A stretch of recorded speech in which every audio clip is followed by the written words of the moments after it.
So my friend told me of a time when he went with this tourist group to the Middle East.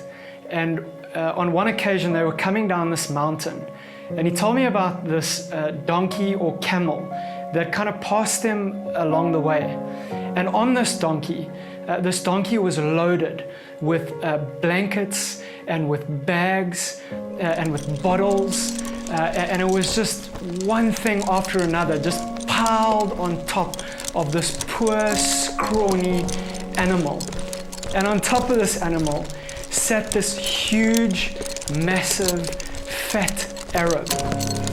And as he told me about this story, and as he looked at this donkey, it looked as if this poor animal's legs, it was going to buckle at any moment. I mean, the legs just kind of split open, all four of them, as they headed down this mountain.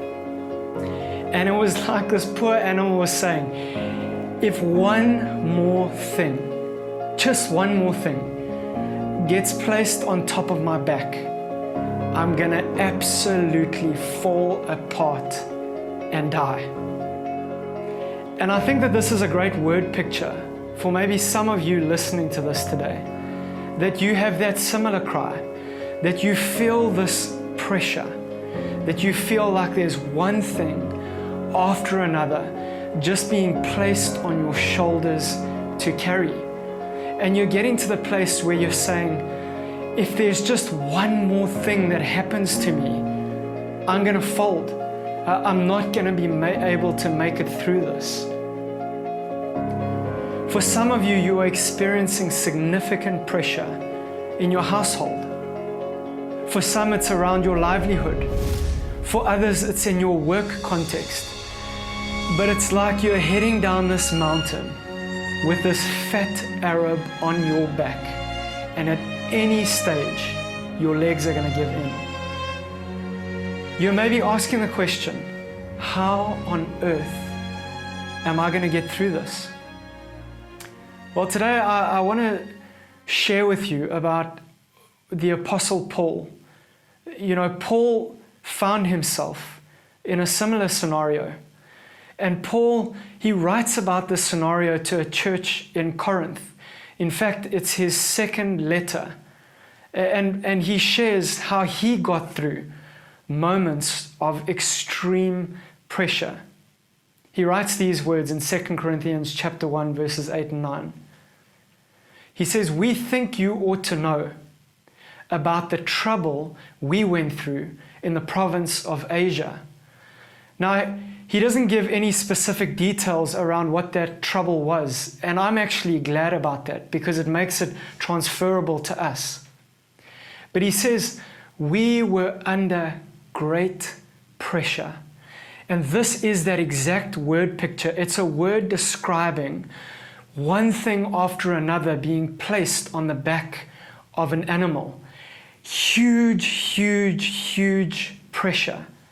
In fact, he describes this pressure. He says this pressure was far beyond our ability to endure. When he looked at his human resourcefulness, when he looked at his ability, it was beyond his ability to make it through. He says, so that we despaired of life itself.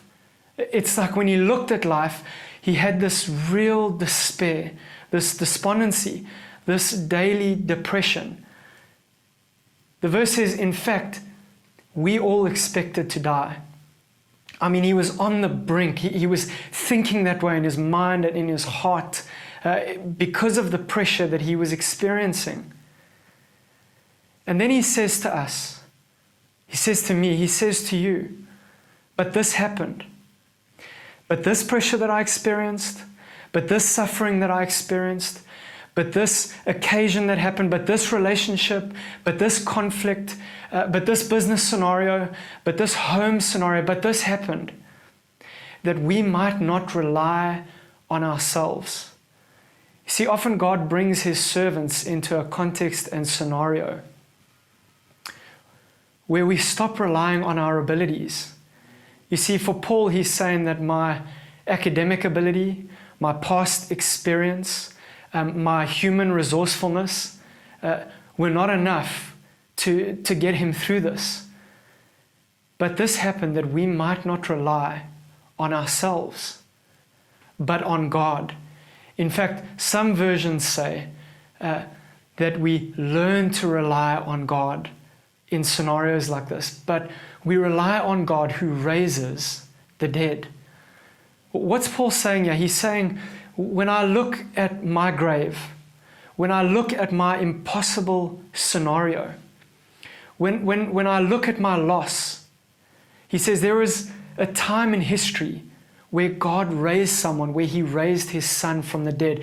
And if God could do something miraculous like that to bring about impossible rescue, if he could do it then he can do it in this scenario. And so I don't know about you. I don't know what the fat Arab is that you are carrying. I don't know the pressure that you're under.